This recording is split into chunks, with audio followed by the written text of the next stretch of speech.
Hey guys. Hello everybody. I decided to hop on Periscope because that's how I'm filming this. I might post it to Facebook later too, I don't know. This is kind of a bold scope. So I had this really sort of kind of intense conversation with my friend Jeray at church today, and at first it started off as like me not remembering his name, unfortunately, because I don't see him very often, to be honest, at church, or I don't know, daily, weekly, all the time. Sometimes he might not even go to church just because of his own stuff. Anyways,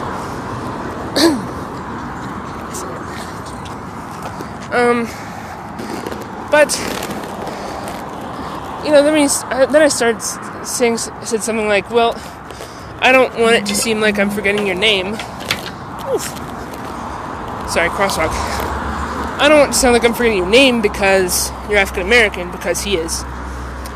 And I kind of have this impulsive thing to always say or think things like that, which is probably not always a good thing on my part. I don't want to feel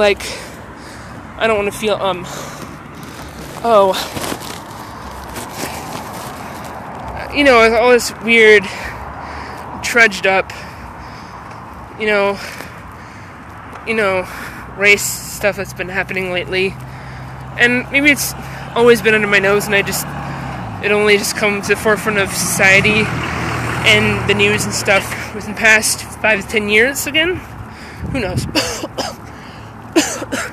And I'm sure it is a definite reality to a majority of African Americans in America, not to mention the world. But he assured me that it wasn't. Anyways, it's kind of long rambling to get to that point. Anyways, then, near the end of our conversation, he talked. I was telling him that I feel like the vetting system for MC4 currently, my church, is kind of slanted. What else do you think?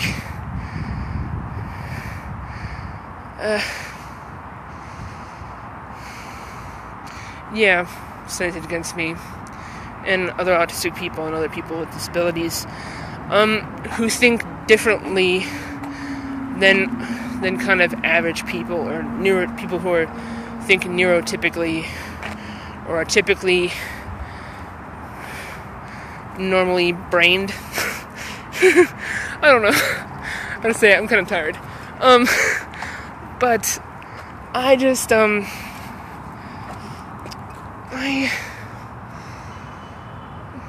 it kind of brought back to my memory that, I'm going to stand over here or something, I don't know, at a bus station. Brought back to memory times, where honestly I was kind of prayed.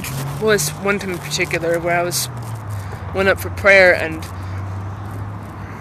in the back actually to prayer, and I was prayed. It's like the person was like, well, let's pray for you to be normal. And I'm like, okay, that's kind of like someone praying for someone to not be black, or to not be African American, not be themselves, or someone not to be Japanese, or someone not to be Chinese, or just it's just part of their DNA. It's part of how God made them, and it's totally cool. It's totally fine. But in some particular instance, it's like, yeah, and I don't want to feel guilty in my own church and feel like I have to defend my neurodiversity. I don't. And I really don't. Not on social media, where people can't even see my face and can't tell that I'm struggling to find the words to not get in an argument with them, because I'm a rigid thinker. It's just something I've noticed about myself over the years. And I've just been You would not believe how many online fights I've gotten into with people purely for just having my own opinion, firstly, in the first, but then in the second, saying it in not really the calmest or the, I don't know, the way I say it, or have said it in the past, I can apologize for, because that's like, people should be civil with other people. But I'm not going to apologize for having different opinions and different thoughts and different beliefs and different neurodiversity. I'm just trying to making just a stand and just not wanting that anymore at all. Yeah. I'm probably not gonna go up for prayer, at least during,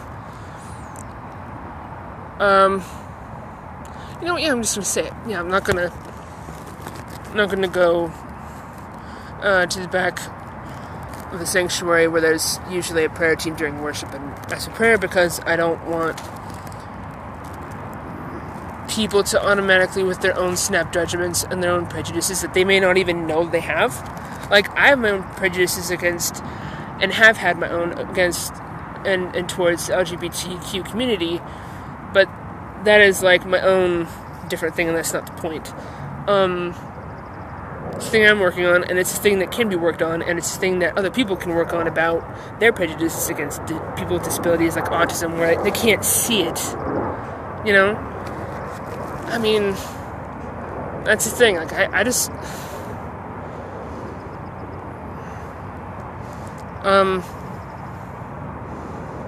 yeah.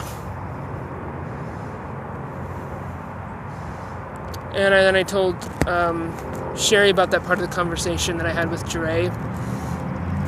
She's like, you know what? I think that people can learn from it. I think that lots of people can learn from it, and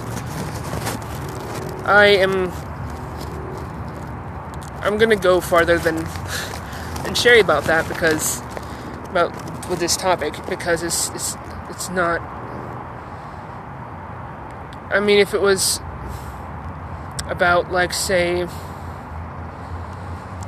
I don't know, African American people, or people from different Asian cultures, or heck, even homosexuals in my church, let's just say theoretically, that actually are abstaining and want to be a Christian, they're just abstaining from that lifestyle. I would support and rally around them and gather support for people. Yeah, there's groups of people. So, yeah. Another thing is, like, I really want, oh my gosh, TV and movie representation needs to happen more for autism. Oh my freaking gosh. The first character in any movie that I had ever seen in my life who was actually autistic in real life, in a movie, was, I totally forget his name. He's like an African-American autistic guy, and he was the autistic Power Ranger in the 2017 Power Rangers film.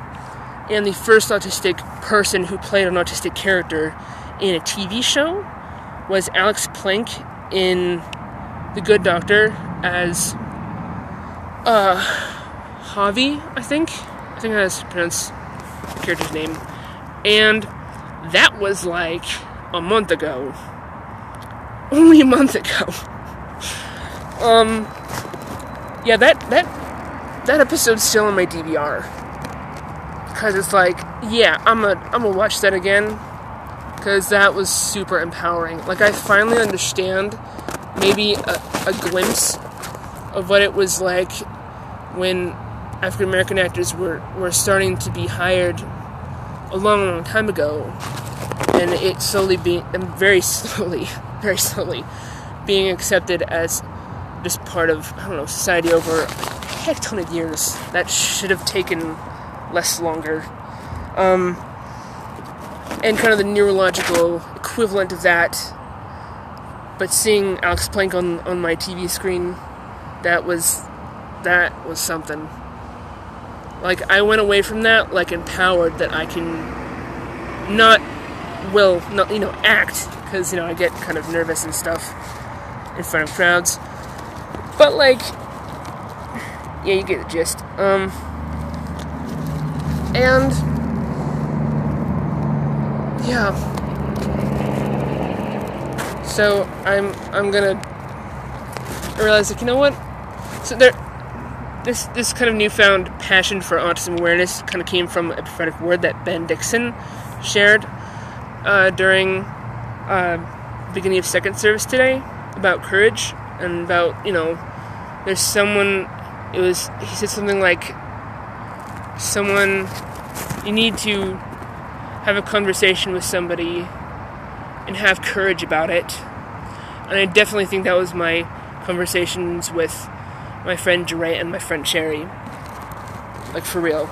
My friend Jeray and friend and mentor Sherry.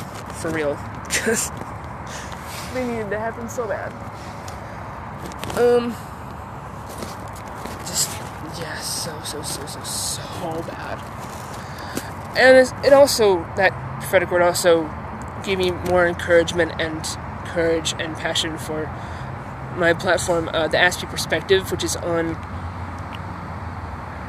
Scopes here, Lorena _ Alabaster IMGS, on Periscope. That's my handle here, on Periscope, and Instagram, the _Aspie _ Perspective, and on Facebook too, by the same name. And it's mainly just to show, just to share with other people the perspective from having, or perspective Asperger's syndrome, aka high-functioning autism, from my perspective, hence the Aspie Perspective. So, yeah.